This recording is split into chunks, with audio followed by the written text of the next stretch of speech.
Близился конец матча, а мы пребывали в растерянности. Кто же они, люди, играющие в шахматы? Их многое сближает и многое разделяет. Они так доброжелательны и так яростны в спорах. Они, видимо, не без оснований объединились под девизом «Все мы одна семья», но порой становятся чуть ли не врагами. Стоп, не в этом ли суть? Ведь шахматы – это сконцентрированное единоборство. Многие видят в них модель военного искусства. И двое лучших шахматистов мира, они враги? Закончилась 16-я партия. Да, мы выходим на... Ну, это еще не финишная прямая, последняя треть матча. Кто же был тайм-аут? Мне кажется, может быть, даже я и брал тайм-аут, просто как бы прийти в себя. Все-таки вышел вперед. Лидерство.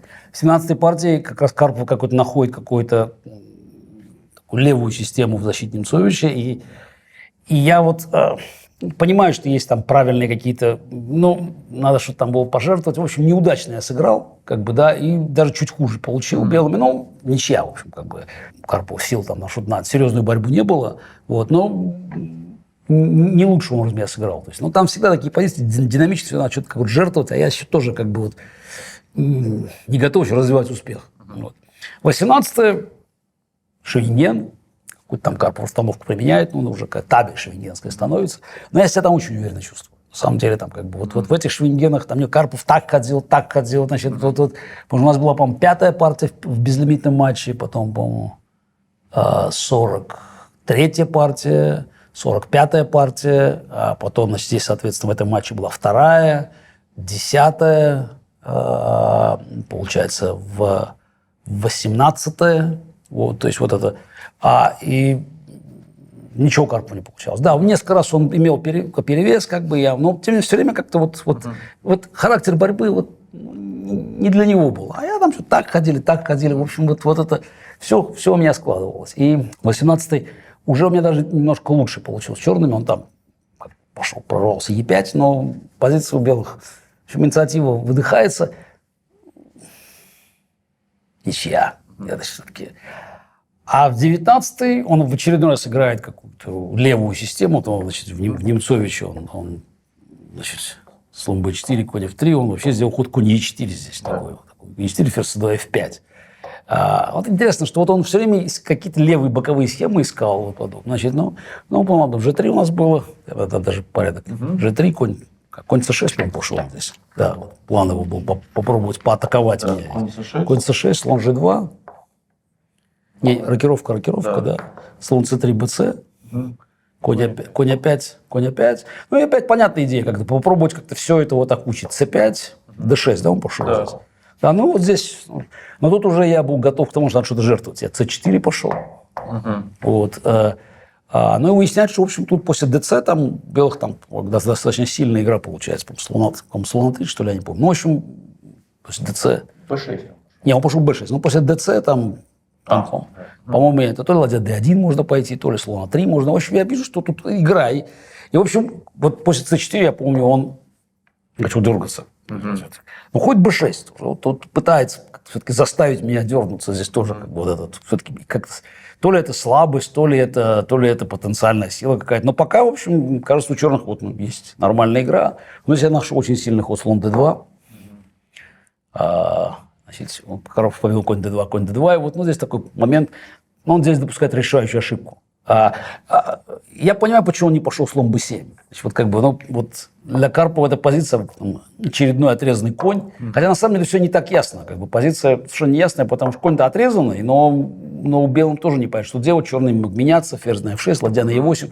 Непонятно, как белым прорваться все-таки. Я говорю, конь отрезанный, но, в общем, пешка d5 немножко слабая. То есть, в целом, там еще игровая позиция была бы. У него комплекс был. Да, и он ходит d5. Ну, реально, это как бы решающая ошибка. Потому что теперь уже есть слабость. Как бы, вопрос, как белые скоро коня на e5 перебросят. Ну, и дальше, в общем, я довольно хорошо играл. То есть, как там e3, по-моему, слон e6 было. Ладья куда-то у меня пошла там. Потому что я план нащупал. Ладья, помню. Ферзь c3? Ферзь c3 пока, да. Ну, тут уже можно не торопиться. Задача просто сделать так, чтобы как бы поле c4 взять под контроль, чтобы можно было коня на e5 перебросить. Что там было? Ладья f7. Ладья f7. Ладья f1. Да, держим все здесь. Ферзь куда? Ладья b8 Ладья он нашел. Ну, какие-то ходы здесь. Ну, ладья b1, ну, тут как бы каждый ходит. Ему-то делать особенно нечего. В этой позиции уже ходить некуда. Ладья e7. Ладья e7, по-моему, слон f1, да. Слон. Ладья e7, a4. А пока а4. Ну, тоже как бы не обязательный ход. На всякий случай. Слон f7, и вот здесь сейчас Слон f1, да. Начинаем перебрасываться. Вот. Ну, на самом деле, Карпов считал, что как бы, вот, когда он играл d5, понятно, он считал, что да, пассивно, но держусь, потому что этот конь как бы пойдет сюда, если белый конь двинется, а как белый усилится, вот он вроде расставился. Все. Но на самом деле оказалось, что слон d3 пошел. Да? Слон d3, ферзь d7, ферзь c2, по-моему, да? Ферзь c2, слон e6. Или что там? Да, слон e6, слон b5. Слон b5. На поле. Да. Ферзь d8. Да, ферзь d8. Конь f3. Не, ладья d1. Еще ладья d1 пошел здесь. Да. Ладья d1. Да, на самом деле я очень аккуратно готовлюсь к ходу конь f3. Чтобы сейчас вот пойти. Потому что пока конь f3, все равно конь c4. Да, я готовлюсь к ходу, чтобы иметь потом прорыв. Конь f3 и ладья уже становится сюда. И, в общем, проблема с ходами.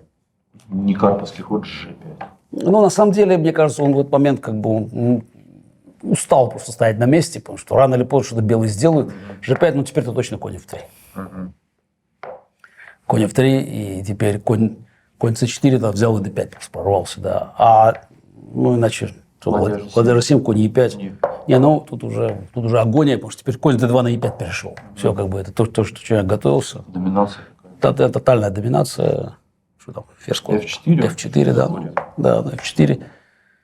А вот этот ход мне, кстати, понравился. Обратно. Слон f1, да. Ну, тогда тут белые могут не спешить. Все уже, конь уже здесь. Поэтому коня отрезаем. Сейчас слона переведем на g2 и прорвемся по центру. Куда там он ферзем пошел здесь? Ферзь f6. Ферзь f6. Слон g2. Ладья d8. Ладья d8. И e4. Да, прорвались. Ну, вот тут разница уже коней этих. Да, e4, de. Слон e4. 4 на e4. Ладья e7 опять. Ладья e7. Ферзь Ферзь c3, да. d5 грозим. Тут потенциально, я пока даже я не знаю. Пока пешку защитили вообще просто. Может, пока никуда не дергаться вообще. И слон d5 вроде. Слон d5. Не выдающийся. Ну, а что делать? Просто, когда можно, конечно, лучше бы устоять, но он уже же устает. Вот, что я пошел, ладья e1 здесь. Да? Ну, мало того, что король открыт, главное, что разница, как в качестве фигур. Слон e4, да? Король нет, король g7. Король g7. А, ну тогда уже здесь Конь g4. конь g4, тогда начинаем здесь. Да. Ферзь f7, слон d5, ладья d5. Ладья e7, ферзь e7, ладья e1. Ладья e1. Белые здесь быстро подводятся. Ферзь d8 и опять конь e5. Опять конь e5. Тут уже видно, что Ну да, зияет. да, сейчас. Рано или поздно белые. Сейчас все прорвут здесь. Ферзь f6 он сыграл. Ферзь f6. По-моему, ЦБ. Теперь ЦБ неожиданно ударили сюда. F6 Ферзь b6. и g. И ЖФ теперь еще ударили здесь. Еще ЖФ ударили здесь. Вот. Хороший парк. Ладья d4. Ну да, ладья d4, конь f3 просто, да. Сразу сдался. Да, сразу сдался. Он тут отложил. Ну да. Да, ну просто на ЖФ король h1 здесь просто. Да. ЖФ король h1, да. После, если бы он бил ЖФ здесь, то, по-моему, просто... да. ЖФ король h1 просто, да. И там ладья подключается через G1, да. То есть... Тут уникально, что вы записанный ход, ну, не записали ход, а просто на доске. Вот это 4 конь f3 было, да. Конь b3. Конь b3 было. Ладья b1, что ли? Да, ладья b1, да. Ферзь f6. Ферзь f6. И здесь можно было как бы партию отложить. Ну, я ферзь c7. Ферзь c7. Я просто... Ну, а что такое? Что же он не сдается-то? Не помню. Ну, да. Я на доске сделал. Зачем рисковать? Значит, еще не то запишешь. Ну, прям я сделал на доске ход. 19-я партия плюс 2. Ну, тут уже, значит, так... Близко. Замаячило все. Так близко. 5 партий осталось. Причем это не только же 5 партий, это на самом деле характер борьбы же. Все идет в одну калитку. Сравнял счет в 11-й партии, вышел до 16-й, теперь 19-я партия. А 20-я психологическое давление. То есть, с одной стороны, я хочу отбиться, а Карпов надо как-то играть на выигрыш, но тоже сил особых уже нету. Ферзевый гамбит я легко уравнял. Ну, такой, как бы, чуть там на крошку у белых лучше. ну, играю не очень. Как бы. Вот хочу сделать сразу ничью, да, давление какое-то чуть-чуть улучшается, партия откладывается, вот у них какие-то там маленькие шансы есть, ну, удержался. На этот раз, в общем, я уже, хотя создал себе проблемы, но тем не менее удержался, долго играли, там длинное доигрывание было. Остается 4 партии, плюс 2. Вообще непонятно, за счет чего как бы у Карпова есть какие-то шансы. Но вот здесь момент такой, как 21-ю партию играть? В принципе, мне надо сделать 3 ничьи. 2 белых. Да. Ну, вот как играть 21-ю партию? И вот я помню, вот начинать d4 пошел, на этот раз d5 уже все. c4, e6, конь c3, слон e7. Я здесь думаю, я не помню, сколько я вот здесь, ну, я не знаю, 15-20 минут. Я вот начинаю, вот в дебюте я задумался, потому что или играть конь f3, вот то, что я в 23 играл, вот там новенькую систему мы придумали, свежую по тем временам, вот, ну, с взятием на f6, там, вот, то, что я потом буду играть уже в 23-й партии и в матч-реванше регулярно. Либо играть cd слон f4, вот как бы уж более на борьбу. И вот ровно этого времени потом не хватит в конце. И вот я думаю, так сыграть, или так, или так.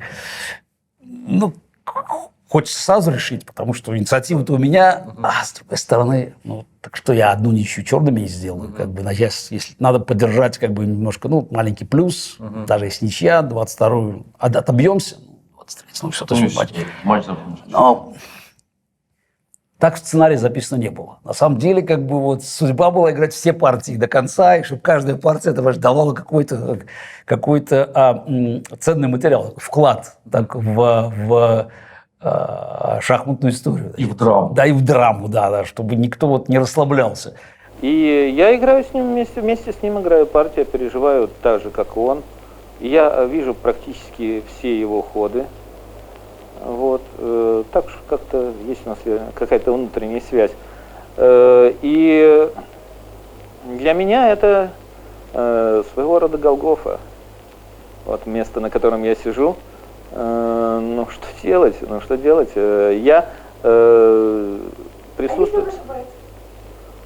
Я это вижу, и вы понимаете мои переживания, когда он ошибается. Когда я вижу, что он ошибся, я вижу его я чувствую его состояние во время партии, я вижу, когда он плывет, я вижу, когда он в ударе.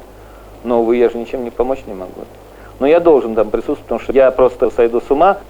Понимаете, когда я играю, мои ошибки, это мои ошибки, я за них в ответе, и только я за них в ответе. А когда играет ученик, и ты видишь, как он ошибается, и не можешь ничего сделать, это страшная вещь, конечно, ужасно. Не хочу бы никому посоветовать это пережить. Поэтому я здесь побил, значит, слон 4 пошел, вот, значит, c6, e3, слон f5, g4, слон e6, h4, как бы, вот, ну, причем самую агрессивную систему, конь d7, h5, вот, и вот здесь ход конь h6 Карпов сделал. На самом деле, это интересная система Ботвинника была, которую он придумал, он со Спасским впервые так играл, там, где-то году в 69-м. Там конь f6 пойти f3, то есть такое ограничение устроить. Вот, как бы. И черных, конечно, как бы, тут вроде все развито, но с другой стороны фигуры трудно куда-то ходить. Там c5 тоже ничего не дает, потому что после размена все равно сохраняется вот этот белый там королем, ну, слон на d3, конь на e2 может выйти. Как бы.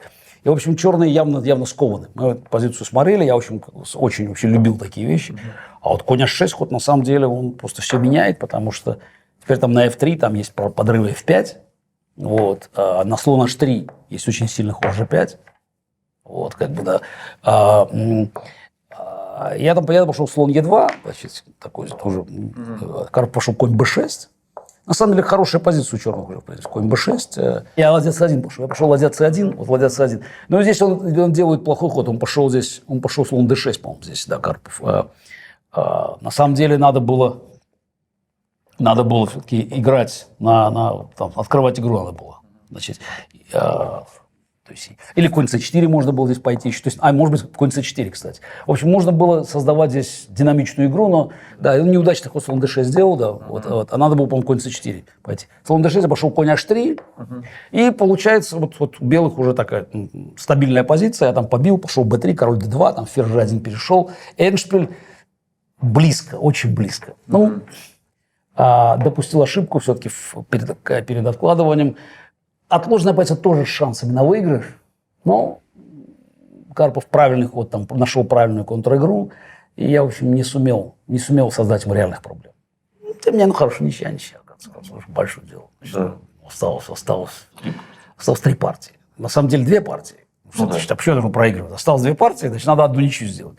И 22-я, Карпов пошел d4, я играю ферзевый гамбит, систему, которую мы тогда анализировали. То есть я играл не c6, я играл тогда перед матчем, смотрели, взял, значит, слон f4, я играл конь f6, e3, и сделал рокировку здесь. Тут, это было уже в 20-й партии было. Значит, Карпов там пошел ферзь c2, я пошел c5, и там начались быстрые упрощения, потому что черный успевает прорваться d4 там, и боец уравнивается. Значит, сильнейший ход здесь, кстати, слон d3. После слон d3, потом у меня с Карповым тоже будет дуэт продолжаться другим цветом. c5, конь e2, там неприятная позиция у черных. А Карпов пошел конь f3, я здесь сразу слон f5. Ну, то есть, вот есть вообще система слон f5, это как бы систему так, у Белавы, которая помогал Карпову. Слон f5, ферзь b3, конь c6. Вот такая система есть. А я играл как бы модификацию так, конь f3, слон f5. Здесь мы спарили после ферзь b3, конь c6. Тут у нас были анализы.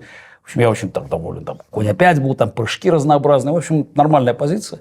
Карпов, мне кажется, хода слон f5 здесь вообще не сильно ожидал. То есть он пошел сделал ход h2, h3 здесь. И, тут много возможностей у черных, но я не лучшим образом. Я пошел с c6, g4, слон g6, конь e5, начал какие-то ход типа конь f7 делать, конь g6, fg. Не лучшее решение, но Карпов играл не очень убедительно, и позиция выравнивается. У меня все крепко.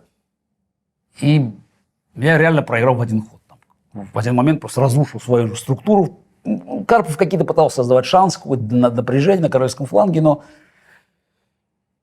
реально в один ход проигрывал партию. Просто это не зевок, но это грубейшая позиционная ошибка, просто разрушающая структуру. Объективно у человека было там как минимум не хуже в тот момент. А я сделал одну ошибку, потом допустил еще одну ошибку. Партию отложил, но уже проигрывал и +1. Все повезло. Все повисло. Опять не помню, кто тайм-ауты брал там. То ли я взял перед 22-й, Карпов перед 23-й. В общем, последние тайм-ауты кончились. 23-я партия, ферзевый гамбит я уже сыграл. Систему более прочную. И получил приличный... Карпов, причем не готов был к ней, получил приличный перевес. У меня инициатива, у Карпова мало времени. И снова, дрогнула рука. Значит, не сумел собраться. Значит, такая идея была отложить партию. Уже перевес, потому что все-таки белые давят и тут, и там. Значит, позиция симметричная, но черный в такой глухой защите. Думаю, отложу, там получилось. Карпов там успел дернуться в конце, и, в общем, и я уже смотрю, позиция отложена. То есть, надо вкладывать. Я им предлагаю ничью. Уже позиция такая, она равная, наверное, но обоюдоострая. Думает, тоже соглашается. Непонятно, что за позиция, соглашается. Последний шанс белыми. И 24-я партия. Чемпион мира играет белыми. Это преимущество. Но ему для победы нужен только выигрыш, а претендента устраивает ничья. Судьба шахматной короны зависит от единственного, может быть, верного или неверного хода. Я помню, как мы готовимся. Состояние было нервное очень? Состояние, да, конечно, нервное состояние, но уже последняя партия. Понимаешь, матч на этом заканчивается. Как, правда, никто не знает. Да. 12-11.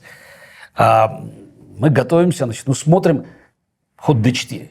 Но e4 тоже мы смотрели, потому что мы там в Шеренгене видели партию как раз, которая была, Соколов Рибли, которая сыграна была в кандидатском турнире, он там кандидатский шел. И этот план с атакой g4, то есть немножко прикинули вообще. Мы, по-моему, даже уже перед 22-й партией смотрели. Но перед 24-й так посмотрели, но я думаю, неужели Карпов e4 сыграет? T4 должен играть. И мы там решали, в принципе, я думаю, сыграю Грюнфельда. Просто там, правда, по-моему, Владимиров, по-моему, смотрел, там что-то в ферзевом гамбите мы обсуждали. А я говорю, нет, сыграй Грюнфельд. Надо сыграть что-то новое принципиально, к чему не готовы, И мы там что-то смотрим, я психологически уже, сыграть первый раз дебют. Я думаю, партия все-таки самая важная партия в жизни играется. Обстановка какая была? Обстановка... в зале, вообще. Везде обстановка была, конечно, огромное напряжение. И 2 звонка мне, как говорится, вечером. Эти 2 звонка, первый от Ботвинника, Ну, что, говорит он, ну, вот ты доказал, что этот матч надо было организовывать по Ботвиннику. Ты все доказал, что бы ни случилось завтра. Вот это его психология. Значит, подготовиться, ну, все же бывает. Да. Ты все доказал, что этот матч надо было делать, ты провел, ну, конечно, надо завтра не проиграть, но просто помнишь, ты уже все доказал. Мне что-то не понравился этот звонок. Знаешь, такой, да, так Патриарх понимал вообще от жизни. Как, ну, надо все-таки, вот, ну, все же бывает. Значит, никто когда еще не выиграл последнюю партию, но все бывает. Вот как, значит, такой психологически там успокаивал. А потом Михаил Михеевич позвонил. Он говорит, Гарри, у меня завтра день рождения, жду подарок. Другое дело. Завтра жду подарок. Вот. А это, конечно, лучше подействовало. Я помню, там просыпаюсь, мы же играли поздно вечером. Начинали, по-моему, в 5 вечера начинали, да. Появляюсь я на сцене, значит, приходит Карпов. Вот, значит, и первый ход Е4. И я внутренне просто обрадовался, потому что меня больше всего пугало, что будет какой-нибудь D4. Получится позиция, вот как в 20-й партии. Ну, будет у него на копейку лучше. И надо терпеть. Кстати, вот это мои ощущения помогут мне в 2007 году. В 2007 году, в последней партии, что вот самое неприятное. Вот что будет тянуться, непонятно, немножко хуже, как вот сыграть. Вот, ну, то, что меня мучило вот все эти партии. То ли сыграть так, то ли рискнуть. А в Е4 все просто. У нас сейчас будет социалка, и тут, ну, можно, конечно, мат получить, но понятно все. Тут нет возможности колебаться. На самом деле, психологическое решение, конечно, было неправильное. Но Карпов хочет выиграть.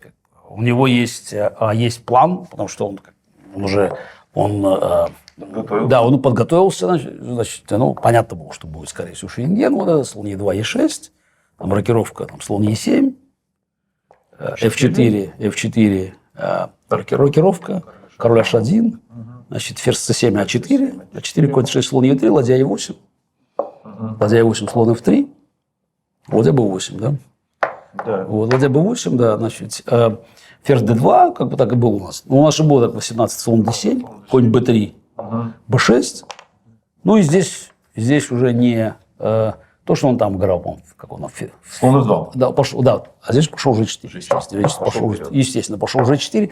Ну, это довольно быстро мы все исполняем. Я почему понимаю, что слон c8, g5, конь d7, сейчас пойдет ферзь f2. Потому что Соколова слон g2, и тут, кстати, конь опять больше смысла имеет, потому что не успевает белый. А идея ферзь f2, чтобы на конь опять пойти ладья d1, конь c4, слон c1, уйти туда. То есть, поэтому я ожидал этого хода, это как раз было карповское усиление.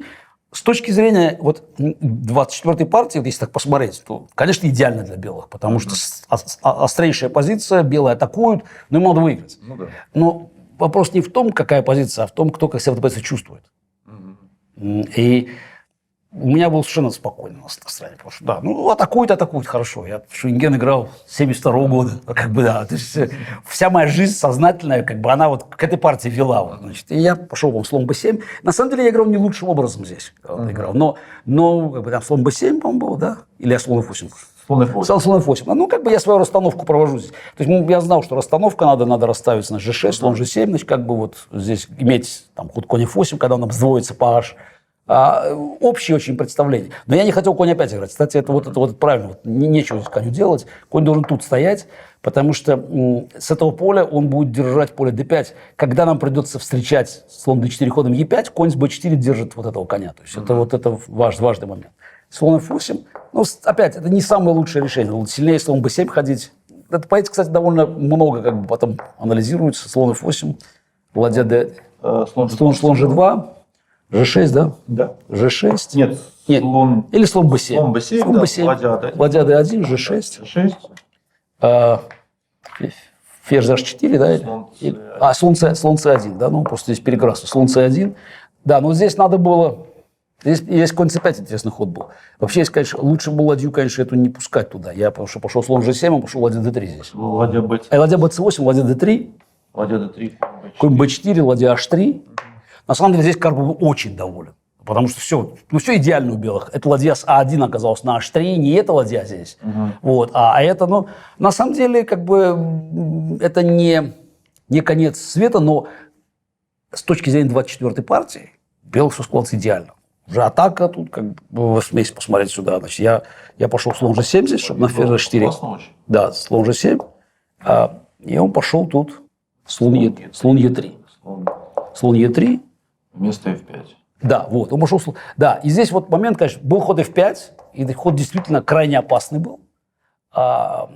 Потом будет такая заочная дуэль у нас. Я тут найду возможности, как тут черный надо сопротивляться. Тут на самом деле, по-моему, ЕФ. Но это не факт, что мог дошел бы слон G2, король G2. Тут угроза... Кстати, мы оба не видели, что ферзь H4 нападает на 2 сразу. Поэтому единственный ход здесь ферзь B7, шах, король G1. И здесь надо ладья C4 ход найти. Ладья C4, FG, ладья G4 шах, ладья G3, взял и конь E5. И на самом деле черных все в порядке здесь. После GH король H8 просто пойти и пойти неясное. Ну, то есть у белых там, нормально, но выигрыша никакого нет. Другое дело, что такое найти, конечно, очень непросто. Но вот ровно то, что я сказал по поводу характера позиции. Карпов не хочет торопиться, зачем F5, там какие-то шахи будут. Он готовится просто слон Е3. Следующий, значит, на самом деле угроза слон D4, собственно. Значит, Е5, он бьет, и если конь Е5, то ферзь H4. Ну, с той точки зрения, как бы сейчас партия заканчивается уже. А что делать? Сейчас осталось последний ход. Вот этот критический момент партии, матча, вообще там шахматной истории, да. Я смотрю на позицию, я, конечно, понимаю проблемы. Да, при этом еще, надо сказать, что есть еще психологический фактор, потому что я там в какой-то момент выхожу за кулисы, там есть такой большой плакат. Анатолий Евгеньевич, поздравляем с победой. Просто, чтобы я просто прочитал. Висит плакат там, значит, чтобы морально подготовить меня к этому. Ну, это, я думаю, они зря сделали, да, скорее всего. Нет, честно говоря, вообще не волновал. Я тут жил в своей партии, и важно, это вот была позиция, которая меня интриговала. Мне просто интересно было, как бы я себя лучше чувствовал. Но, как говорят, слон Е3, я вот здесь погружаюсь в раздумья. Что сделать? Говорю, слон D4. А как защищаться? Надо пойти Е5 будет, он побьет на Е5, висит пешка F7. Если я бью конем, ферзь H4, надо сдаться. А я думаю, подожди. Висит пешка F7. А если ее защитить? Ну, как-то ход, конечно, некрасивый, но... С другой стороны. А с другой стороны, я хожу ладья Е7. Я помню, я этот ход сделал, Карпов вернулся. Вот чувствую, что... хороший шахматист. Вот он понимает, что упустил. Вот момент упустил. Да? Вот что-то... Ход-то выглядит, но... Так нет, так у белых одна угроза. Так мы от нее защитили. Слон D4, мы ходим Е5, Фе, ДЕ. А конь не может на F8 вернуться. Все как бы здесь. И что дальше? Белых все равно, конечно, еще позиция интересная, но F5 уже не пойдешь, опоздали. И Карпов... Как слон D4 уже, значит, вроде бы под Е5 попадает, пешка защищена, не то. Вот. И он делал ход такой, король G1, вот такой карповский ход. Тогда, чтобы уйти из-под диагонали, как бы, вот посмотрим, что сделать дальше. Следующий ход его поражает полностью. Еще. Ладья Е8. На самом деле, я уже понимаю, что надо здесь как бы, надо готовиться, пусть так его же... От него же зависит, ему надо выигрывать, ну пусть двигается. А мне надо всего-навсего как бы здесь держать оборону. Более того, когда что-нибудь здесь откроется, когда Е5, ладья здесь хорошо стоят. И тут каждый начинает играть в свою игру, потому что Карпов понимает, что здесь уже прорыва сейчас не получится сразу. Ну, увидел слабость. Интересно, он сразу ладья D1 ходит. Тоже по Карповски. Ну, правильно, конечно. Да, он нашел слабость, сейчас он начнет не нападать как-то на эту слабость и... Что делать? У меня был здесь понятно. Раз это встал сюда, значит, с этой F5. Скрываемся. И снова видно, что вот это полностью выбивает Карпова из колеи. Просто полностью. Как это F5. Тут вообще он должен был F5 ходить. Так не договаривались. Да. Ну, а что делать белым теперь? Значит, там на слон D4. Сейчас, если черный еще Е5 откроют здесь все, то вообще тут все начнет. Потому что все же идеально стоит у черного здесь. Вот, значит, он бьет GF. Я хожу конь F6. На самом деле, на слон 6 тоже возможно было пойти. Но я уже здесь отдам пешку, бог с ним. Но он, в принципе, мог побить Карпов на b6. Он задумался бы. Я не решил, что я сделаю точно. Я, может быть, даже ушел бы ферзь b8, но был ход конь g4, слон 7, конь f2. И Карпов не уверен, что там вот, конь f2, он там бьет на d6, я бью там. То есть там размены какие-то. И там такое ощущение, что близко к ничьей.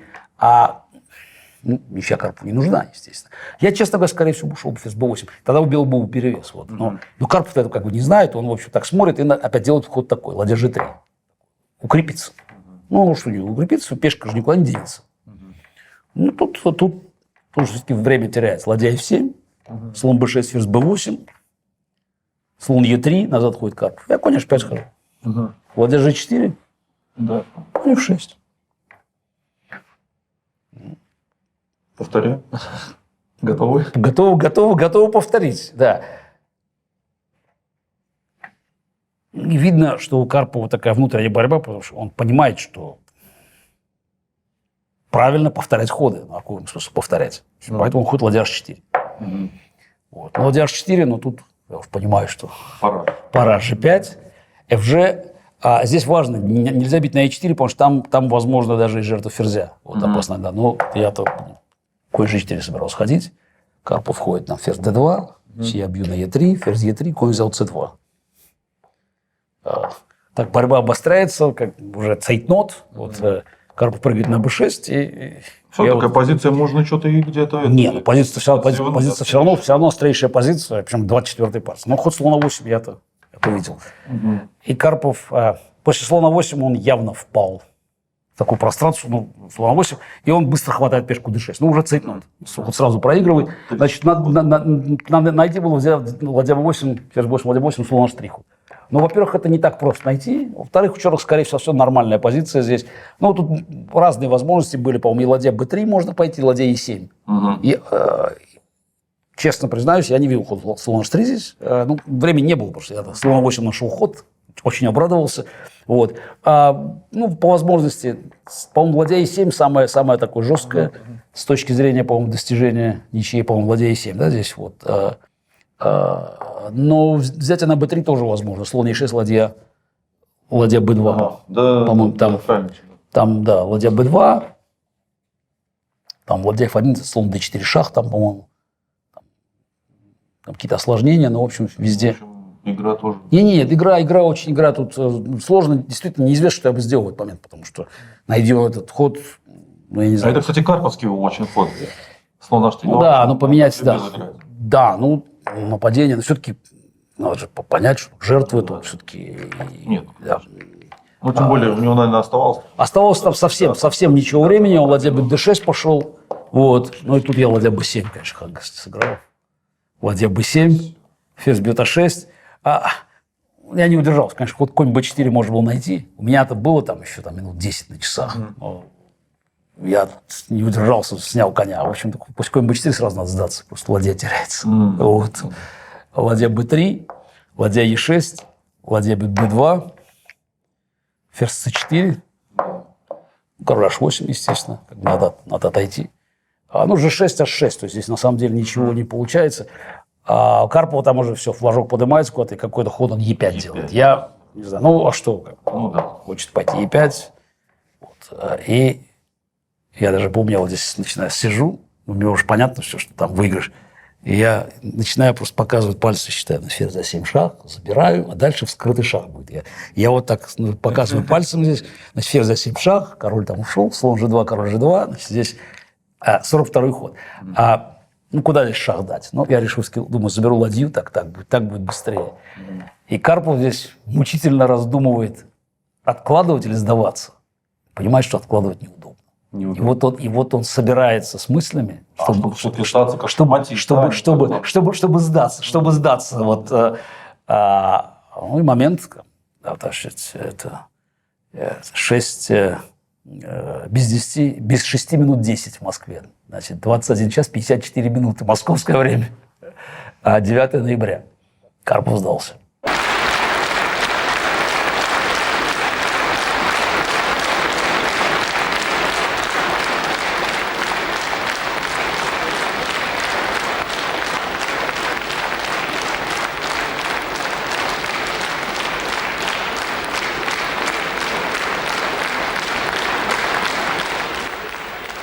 Мир приветствует нового чемпиона. Вот они, люди, играющие в шахматы. Вот она, атмосфера вокруг шахмат. И очень хочется верить, что наш вывод сделан правильно. Единство шахматистов в соперничестве, мудром, честном и мирном.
Все мы одна семья, говорят о себе шахматисты мира. Как вот первые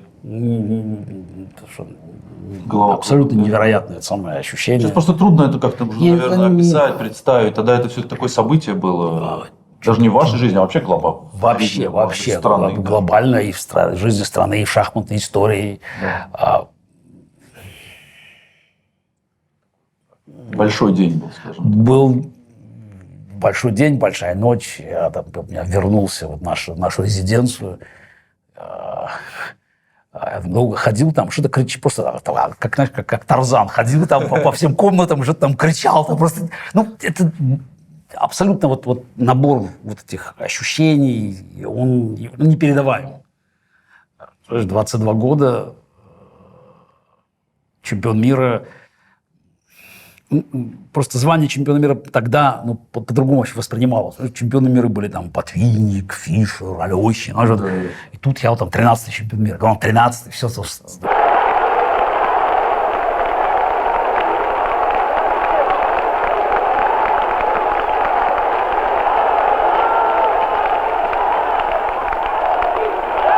Новый чемпион мира по шахматам. 13-й чемпион.